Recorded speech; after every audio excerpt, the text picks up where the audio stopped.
member for Foothills. Thank you very much, Madam Speaker. And it's frustrating that we're here again talking about the opioid crisis, which I think we've had debates on many times in my years as a member of Parliament. And it just seems after 8 years of this Prime Minister, everything feels broken. Life costs more, work does not pay, housing costs have doubled, and the Prime Minister divides to control the people. And worst of all, crime and chaos, drugs and disorder rage on our streets. Nowhere is this worse than the opioid overdose crisis that has expanded so dramatically in the last 3 years. In fact, Madam Speaker, during the time that we have debated this motion today, another 20 Canadians across this country have died as a result of an overdose death. Now, these are numbers, certainly, but these are also brothers, sisters, sons, daughters, mothers, fathers, friends, and loved ones that we have lost as a result of this opioid crisis. And what I find most frustrating is it seems that only the Conservatives are fighting for change, a change from the failed experiment, which is safe supply, that is destroying families, devastating our towns and cities, and ripping families apart. Any metric for any program that has seen a 300% increase in overdose deaths cannot be viewed as a success. That is not science-based. That is ideological-based, and we have to change. We have to rip the veil off the myth that is safe supply.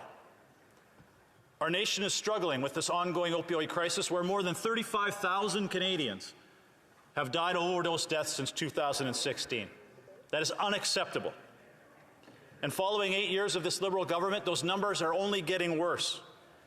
And they're getting worse where these policies are embraced the most. Provinces like British Columbia, where many of my colleagues from that province have gotten up and asked questions and spoken today, voicing their frustration of what's going on in their ridings and their communities. British Columbia is suffering as a result of the policies of a Liberal federal government and an NDP provincial government. And I know I'm not the only one in this House, Madam Speaker, of my colleagues who have lost friends, we've lost loved ones, friends, of overdose deaths and suicide. That is why the Conservatives are asking for and demanding an evidence-based approach to address this issue. I had the honour of chairing and co-chairing a Conservative working group where we focused on the opioid crisis, and we spoke to experts not only across Canada, but around the world. And speaking with those stakeholders, the one thing that was clear is funding or lack of funding is not the issue. The funding is there. What is the issue is a priority, and the priority needs to be on treatment and recovery, and a metrics to measure that recovery. And this term, safe supply, as many of my colleagues have mentioned tonight, this describes a policy which I think is one of the best marketing schemes of all time. There's nothing safe about injecting your body with the toxic poison that are these drugs. It doesn't matter what it is. This is not meant to be ingested or injected. And consuming these powerful drugs only leads to a spiral of addiction and despair. And today we have the Liberal government that is only exacerbating this crisis. They have spent almost $80 million of taxpayer money subsidizing these drugs, which are flooding our streets with addiction and crime. And in this year's budget, they've announced another $100 million to go to the safe supply. And the consequences of this are stark. Free drugs, subsidized by the taxpayer, decriminalizing cocaine, heroin, and fentanyl, has supercharged the opioid crisis. And Madam Speaker, I want to tell you a quick story about why this hits so close to home for me. One of the most important people in my entire life, I had to break into their apartment and find them on the floor, OD'd on fentanyl.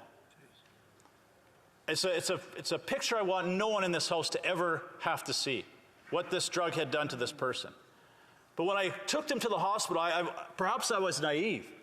I just expected the doctors and nurses to put this person in recovery and treatment right there. But their answer was, yeah, they OD'd on fentanyl, they're going to be okay tomorrow, and we'll be releasing them in the morning.